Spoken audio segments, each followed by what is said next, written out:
नमस्कार, मैं हूं डॉक्टर देवी ज्योति दास, कंसल्टेंट पल्मोनोलॉजिस्ट, रायपुर छत्तीसगढ़ से। आज हम लोग और एक इम्पॉर्टेंट टॉपिक या टेस्ट रिलेटेड टू कोविड के बारे में बात करेंगे। वो है चेस्ट का सीटी स्कैन, जो आजकल कॉमनली HRCT चेस्ट नाम से जाना जाता है। तो आपको सीटी स्कैन कब कराना है, क्यों कराना है, आज हम लोग इसके बारे में बात करेंगे। अगर आपको माइल्ड सिम्टम्स है, अगर आपका ऑक्सीजन सेचुरेशन 95 के ऊपर है, आप घर पे रह रहे हैं, आप होम आइसोलेशन में हैं, तो आपको सीटी स्कैन कराने की कोई ज़रूरत नहीं है। इन केस आपको बहुत ज़्यादा सिम्टम्स हैं, फीवर बहुत दिनों तक बहुत ज़्यादा रह रहा है, या आपका ऑक्सीजन लेवल कम हो रहा है, या आपको सांस लेने में तकलीफ़ हो रही है, इन सब सिचुएशन में अपने डॉक्टर से बात करें और अगर वो एडवाइस करते हैं तो आप अपना सीटी स्कैन करवाएं। दूसरी चीज़, बहुत सारे लोग जो कर रहे हैं कि आज उनको सिम्टम्स आए, कल उन्होंने अपना एंटीजन टेस्ट करा लिया या RT-PCR टेस्ट करा लिया और साथ साथ सीटी स्कैन करा लिया। उसमें स्कोर आएगा आपका 0, 1, 2, 3। ऐसा नहीं करना है। अगर उस वक्त आपका स्कोर 0 आया या उस वक्त आपका स्कोर 1 आया तो इसका ये मतलब बिल्कुल नहीं है कि बाद में वो प्रोग्रेस नहीं करेगा। जैसा कि पहले भी मैंने कहा है कि इनिशियली लंग इन्वॉल्वमेंट नहीं रहता है, नॉर्मली वो 5 से 7 दिन के बाद ही सिग्निफिकेंट होता है। तो अगर आप इनिशियल 5 डेज़ में अपना HRCT या CT चेस्ट कराते हैं तो उसमें ज़्यादा इन्वॉल्वमेंट नहीं आएगा, लेकिन हो सकता है कि 7 दिन के बाद उसमें ज़्यादा इन्वॉल्वमेंट आए। तो इसलिए शुरुआत में CT स्कैन करा के अपने आप को रेडिएशन का एक्सपोजर बिल्कुल ना दें।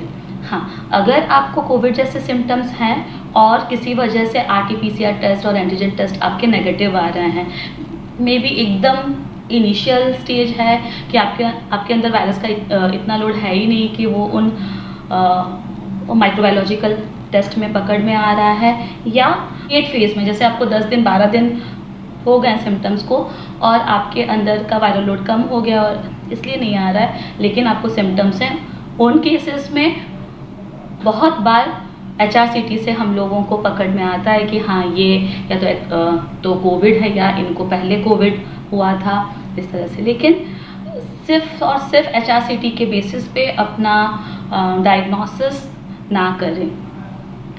दूसरी चीज़ एक जो बहुत इम्पॉर्टेंट है वो ये है कि आजकल CT में CT स्कोरिंग मिलती है। CT स्कोर किसी का 5 है, किसी का 10 है, किसी का 15 है, किसी का 20 है, और हम लोग उसके लिए बहुत ज़्यादा घबरा जाते हैं। अगर आप शुरुआत में CT स्कैन अपना करेंगे उसमें आपका स्कोर कम ही रहेगा।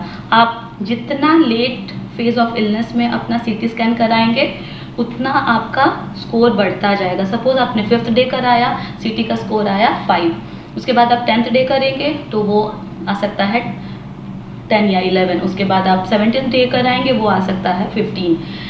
CT स्कोर का मतलब क्या है कि आपके लंग्स के कितने पार्ट्स में इन्वॉल्वमेंट है, कोविड का इफेक्ट है।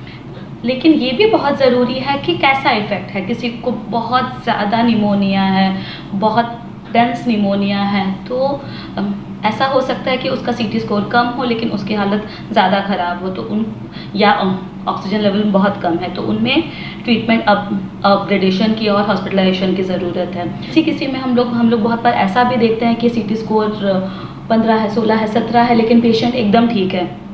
तो उन सब सिचुएशंस में आपके क्लिनिकल स्टेटस के बेसिस पे आपका ट्रीटमेंट होता है। तो आप लोग बस CT करवा के CT का स्कोर दे के घबराएं मत।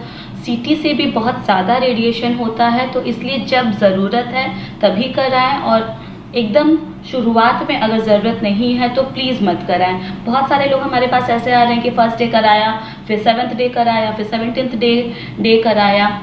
उससे रेडिएशन का बहुत ज़्यादा एक्सपोज़र है और आप इतना एक्सपोज़र ना लें।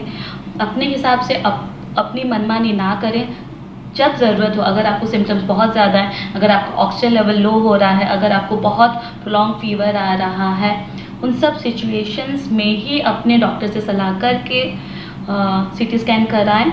और एकदम शुरुआती CT स्कैन का बहुत ज़्यादा रोल नहीं है, इसलिए उसके लिए और उसके बेसिस पे अपना प्रोग्रेशन ना सोचें।